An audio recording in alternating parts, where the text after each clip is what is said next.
मेरा नाम कंचन माहेश्वरी है। मेरी माताजी का नाम विद्या देवी था और मेरे पिताजी राज बहादुर बिड़ला जी थे।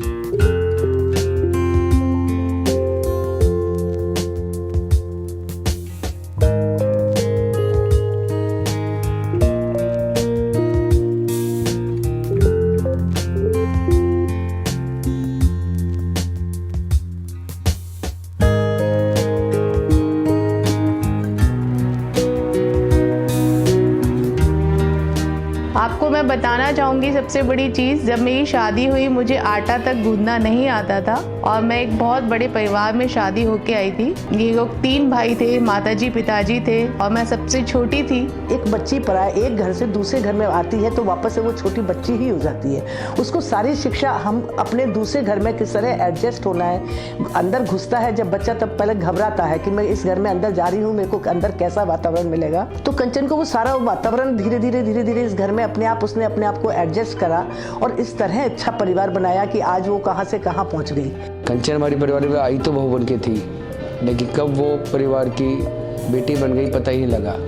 उसका परिवार में और समाज में सहयोग अविस्मरणीय है। वैसे भी हम 3 भाई हैं, हमारी कोई बहन है नहीं, तो बहन और बेटी कैसी होनी चाहिए वही सोच के लाया गया। बहू तो एक तीसरा रूप हो गया, लेकिन हमने बहन और बेटे के रूप में भी बच्चे का अपने परवरिश करी। माता जी पिताजी भी उसे बेटी मानते हैं और हम भी उसको बेटी मान के चलते और बहन के रूप में देखते हैं।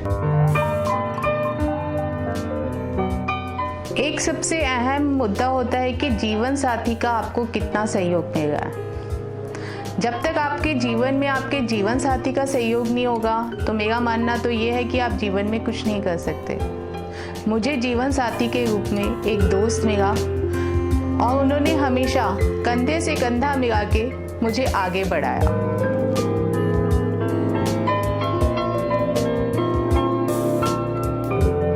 उनकी एक सोच थी कि मेरा जीवन साथी हमेशा एक समझदार व्यक्ति होना चाहिए, जो चीज़ों को समझे, जो प्रैक्टिकल भी हो। उन्होंने कभी दबाव नहीं डाला कि आपको ये काम नहीं करना या मेरे ये आप समय को डिवाइड करो। उन्होंने हमेशा मुझे एनकरेज किया। बिजनेस हो, मुझे बिजनेस भी सिखाया। आपका पार्क है, आपका अपना पार्क है, आपका क्षेत्र है। जब तक आप सब सक्रिय होकर यहाँ पे सहयोग नहीं करेंगे तब तक यहाँ पे ना तो सफाई व्यवस्था रह सकती है और ना ही इस पार्क की मेंटेनेंस रह सकती है। और जब मैंने इलेक्शन लड़ा तो मुझे लग रहा था कि बहुत ज़्यादा पता नहीं कैसे क्या होगा, परंतु लोगों ने मुझे खुले दिल से अपनाया।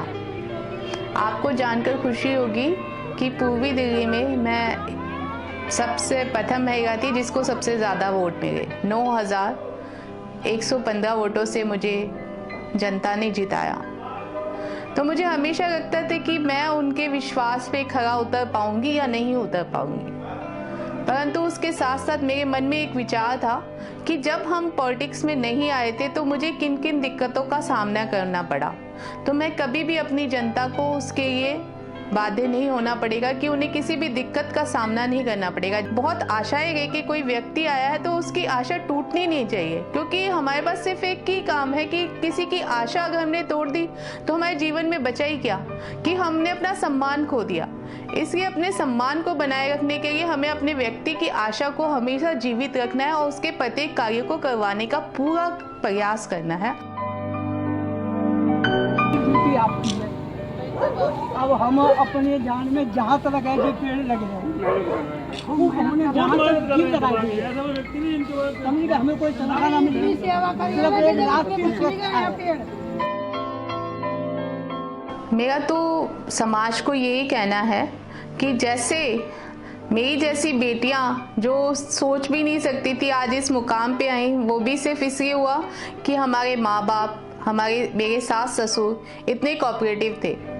बेटियों को जब तक हम आगे नहीं बढ़ाएंगे तो हम अपने समाज को, अपने घर को कभी भी शिक्षित नहीं कर सकते, क्योंकि एक बेटी अगर शिक्षित होती है, एक बेटी आत्मसम्मान से पूर्ण होती है, तभी वो अपने घर को भी संस्कारी बनाती है और साथ साथ जिस घर में जाती है उस घर को भी संस्कारी बनाती है। मेरा मानना तो यही है कि अगर हम अपनी बेटियों को पूर्ण रूप से विकसित करेंगे तभी हम एक भरा पूरा संसार बना पाएंगे और एक ऐसे समाज की कल्पना कर पाएंगे जिसमें कहीं पे भी दुख दर्द ना हो।